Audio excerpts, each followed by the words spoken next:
తెలంగాణ ప్రజలకి శుభవార్త. ఉచితంగా విద్యుత్ పొందాలంటే ఉండాల్సిన అర్హతలు ఇవే. వివరాల్లోకి వెళ్లే ముందు మన ఛానల్ని సబ్స్క్రైబ్ చేయండి మరియు లైక్ చేయండి. 200 యూనిట్లలోపు విద్యుత్తు ఇక ఫ్రీ. ఫిబ్రవరి నుంచే అమలు. మార్చి బిల్లు 0. ఒక కుటుంబానికి ఒక కనెక్షన్కే అమలు. రేషన్ కార్డుకు ఆధార్ లింక్ అయి ఉండాలి. తొలి విడతలో 34,59,585 మందికి అమలు. ఏటా సర్కారుపై 4,164 కోట్ల భారం. ఉచిత విద్యుత్తు కావాలంటూ ప్రజా పాలనలో దరఖాస్తు సమర్పించారా? రేషన్ కార్డుతో పాటు Aadhaar card, unique service connection (USC) నంబర్లు పొందుపరిచారా? గత 2022 నుండి 23 ఆర్థిక సంవత్సరం 12 నెలల కాలంలో సగటున నెలకు 200 యూనిట్లలోపు కరెంట్ వినియోగించారా? అయితే ఈ నెల నుంచే మీకు ఉచిత విద్యుత్తు పథకం గృహజ్యోతి అమల్లోకి వచ్చింది. వచ్చే నెల నుంచి మీరు కరెంటు బిల్లు చెల్లించాల్సిన అవసరం లేదు. ఫిబ్రవరి నెలలో వినియోగించిన కరెంటుకు మార్చి తొలి వారంలో రీడింగ్ తీసి బిల్లులు జారీ చేస్తారు. గృహజ్యోతి పథకానికి అర్హులు ఎవరో అప్పుడు కరెంటు బిల్లు చెల్లించాల్సిన అవసరం లేదు. అప్పటి నుంచి వారికి 0 బిల్లు జారీ చేస్తారు. కాకపోతే ఉచిత విద్యుత్తు పొందే వినియోగదారులంతా తప్పనిసరిగా బకాయిలన్నీ చెల్లించేయాలి. రాష్ట్రంలో అధికారంలోకి వస్తే 6 హామీలను అమలు చేస్తామని ఎన్నికలకు ముందు కాంగ్రెస్ పార్టీ గ్యారంటీ ఇచ్చిన విషయానికి తెలిసిందే. ఇందులో గృహజ్యోతి పథకం ఒకటి. దీని కింద 200 యూనిట్లలోపు వినియోగదారులకు కరెంట్ను ఉచితంగా అందిస్తామని ప్రకటించింది. అధికారంలోకి వచ్చిన తర్వాత కాంగ్రెస్ ప్రభుత్వం 6 హామీల అమలుకు ఇటీవల దరఖాస్తులను స్వీకరించిన విషయానికి తెలిసిందే. వివిధ పథకాల అమలుకు 1,9,1,255 మంది దరఖాస్తు చేసుకున్నారు. వారిలో రేషన్ కార్డు, ఆధార్ కార్డులు కలిగిన వారి దరఖాస్తులు 64,57,891. వారిలోనూ గృహ విద్యుత్తు సబ్సిడీ కోసం దరఖాస్తు చేసుకున్నవారు 34,59,585 మంది ఉన్నట్లు గుర్తించారు.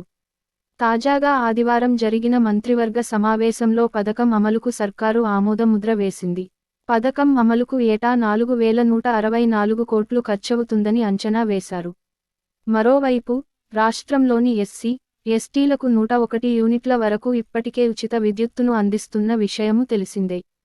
తాజాగా వారిని కూడా గృహజ్యోతి పథకంలో కలిపేస్తారు. అంటే వారికి కూడా ఇక నుంచి 200 యూనిట్ల దాకా ఉచితంగా విద్యుత్ అందించనున్నారు. ఇక వీరికి సంబంధించి 222.60 కోట్ల బకాయిలు ఉండగా వాటిని ఏకకాలంలో డిస్కంలకు విడుదల చేయాలని ప్రభుత్వం నిర్ణయించింది. ప్రతి నెల 20 లోపు గృహజ్యోతి వినియోగదారుల వివరాలను డిస్కంలు ప్రభుత్వానికి అందించాలి. సంబంధిత చెల్లింపులను ఆ తదుపరి నెల ప్రభుత్వం చేస్తుంది. పథకం అమలుకు మార్గదర్శకాలు ఇలా: 200 యూనిట్లలోపు వినియోగించే గృహ విద్యుత్తు వినియోగదారులు అర్హులు. ఒక కుటుంబంలో ఒక్క కనెక్షన్కే పథకం అమలు. రేషన్ కార్డుకు ఆధార్ కార్డును తప్పనిసరిగా అనుసంధానం, లింక్ చేసుకుని ఉండాలి. ప్రజా పాలన దరఖాస్తులో యూనిక్ సర్వీస్ కనెక్షన్ (యూఎస్సి) నంబర్ను పొందుపరిచి ఉండాలి. డిస్కంలు ఎట్టి పరిస్థితుల్లోనూ కనెక్షన్పై పేరు మార్పిడి చేయరాదు. ఏ వినియోగదారుడి పేరు ఉంటుందో అతడి పేరుతోనే బిల్లు జారీ అవుతుంది. 2022 నుండి 23 ఆర్థిక సంవత్సరంలో వినియోగం ఆధారంగా అర్హులను నిర్ణయిస్తారు. అప్పట్లో వార్షిక వినియోగం 2,160 యూనిట్లు ఉందని అనుకుందాం. దానికి 10% అదనంగా కలుపుతారు. అప్పుడు వార్షిక వినియోగం 2,376 యూనిట్లు అవుతుంది. దానిని 12తో భాగించి నెల సగటు తీస్తారు. ఇలా చేసినప్పుడు నెలకు సగటున 198 యూనిట్లు వస్తుంది. వారికి ఉచిత విద్యుత్తును అమలు చేస్తారు. అంటే 2022 నుండి 23 ఆర్థిక సంవత్సరంలో 2,181 యూనిట్లలోపు విద్యుత్తును వినియోగించినవారే ఇప్పుడు ఈ పథకానికి అర్హులు అవుతారు. దీనికి తోడు బిల్లు జారీ సమయంలో కూడా వారు ఆ నెలకు 200 లోపు విద్యుత్తును వినియోగించి ఉండాలి. పథకంలో చేరిన తర్వాత బకాయిలు చెల్లించకపోతే గృహజ్యోతిని అమలు చేయరు. ఈ నెల 15 లోగా వివరాలన్నీ సేకరించాలి. రాష్ట్రంలో 200 యూనిట్లలోపు విద్యుత్ను వినియోగిస్తున్న గృహజ్యోతి లబ్ధిదారుల నుంచి ఆధార్ కార్డుతో పాటు రేషన్ కార్డు వివరాల సేకరణ ప్రక్రియను ఈ నెల 15 లోగా పూర్తి చేయాలని ఇంధన శాఖ ముఖ్య కార్యదర్శి సయ్యద్ అలీ ముర్తుజా రిజ్వీ అధికారులను ఆదేశించారు. పథకం అమలుపై సోమవారం ఆయన అధికారులతో వీడియో కాన్ఫరెన్స్ నిర్వహించారు. దరఖాస్తులను పరిశీలించడంతో పాటు వారి ఆధార్, ఆహార భద్రత కార్డులను సేకరించాలని నిర్దేశించారు. ప్రతి కనెక్షన్కు ఫోన్ నంబర్ను నవీకరించాలని చెప్పారు.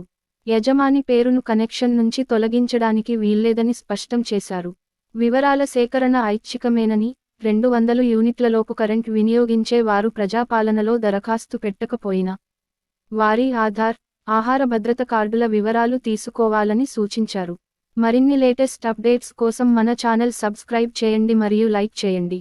మన ఛానల్ని సబ్స్క్రైబ్ చేయడం ద్వారా మన ఛానల్లో వచ్చే లేటెస్ట్ అప్డేట్స్ పొందుతారు. The guidelines for implementation of the scheme are as follows. Household electricity consumers consuming less than 200 units are eligible. The scheme is applicable for only one connection per family. Aadhaar card must be linked to the ration card.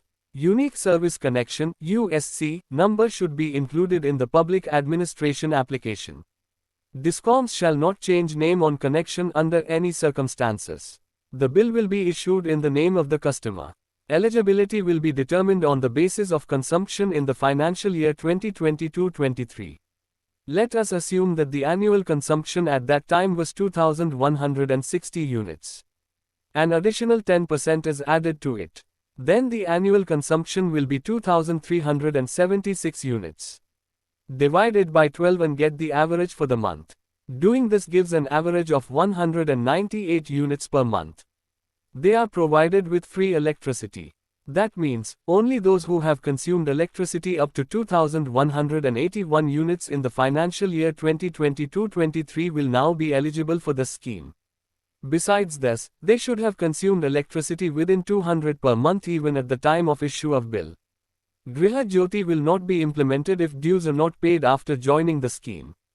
All the details should be collected by 15th of this month.